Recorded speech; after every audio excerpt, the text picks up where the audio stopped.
Hey, it's Karen here. Thank you for joining me on my Pilates with Karen channel. Today I am going to go through with you leg pull front. You might be more familiar with knowing this as a plank, except we're not doing this from your elbows today. We're doing this from your hands and toes. So this is from the original Pilates 34 moves for mat work. I'm going to just show you how we do it. Let's start with the static version, and then I'm going to show you the version where we add a little bit more movement. And we're going to set up with your hands underneath your shoulders. Try and make sure as you do this, remember you want to spread your fingers out, feel your middle finger is lined up with the edge of your mat, and then almost try and squeeze through your fingers, a bit like you were a lizard, so you're not putting so much pressure in your wrists.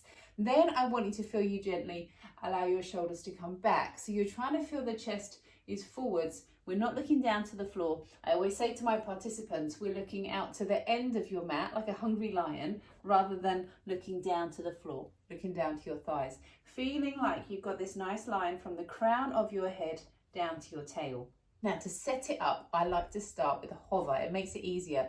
We let your toes come underneath you, and then we're going to hover your knees off the floor. They're nice and close to the floor, so we're not lifting your hips up, because one of the tendencies people have with the plank is to be there, and so this is a way of avoiding that. So your knees are hovering off the floor, your back is nice and long, and then you can extend the legs out behind you. Now we're not locking the knees out, we've got a little soft knee. Notice my back is parallel with the floor. I'm not there, because it's so much easier to kind of arch your back there. So we want to feel you've got that control there, and then we come back down to the floor. So that's your static version. Let's just do that once more to make sure we've got it. Again, your chest is right between your thumbs. Again, another common issue people have is those hands are too far forwards. So we're here, chest comes forwards. You could do this hover from the fronts of your feet, by the way, but I'm going to tuck your toes under, knees hover, feet out and hold. So just push through your hands. Now, in another video, I'm going to show you some of the common problems and ways to fix those. So there's a link to this in this video. But for now, we're going to just stick with the original. So I want you to feel you gently lift your ribs upwards so we don't end up with this arch through your back. And then here we start to add that movement. Can you just lift one leg off the floor? And as your leg lifts, we're not lifting your hips, we're extending the leg away. We come back down, same thing on the other side. Let your leg come out, back down, and then back to the floor. That is the origin of where we will start to add a little bit more movement. So let's do that now. Hands and knees, shoulders back, chest forwards. We're in your hover position. Your feet come back and we are going to hold. And I just want you to feel that you draw your hips up to your ribs so you get some connection through your tummy. Can you breathe in?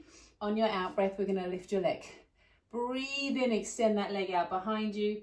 Exhale, it comes back down to the floor. Same thing on the other side. The leg lifts. Breathe in, we lengthen it back. Exhale, back down. Now, can you see I start to add a little movement back and forth, and that gets your shoulders working. Breathe in, lengthen. Exhale down. Breathe in, lengthen. Exhale down, lift through the ribs, back down to the floor. Now there are so many ways that we can modify that, play with that, add a little intensity here and there. As I said in another video, I'm going to show you common problems that happen and how to fix them. But I'm also going to show you in another one ways to modify the plank if you find that's too hard, because actually it's quite an accessible exercise. Thanks for joining me. I hope you found this useful. If you do, please subscribe to my channel. I'm going to be doing lots more beginner friendly and really getting your technique right in Pilates kind of tips over the next few months. So I would love for you to join me.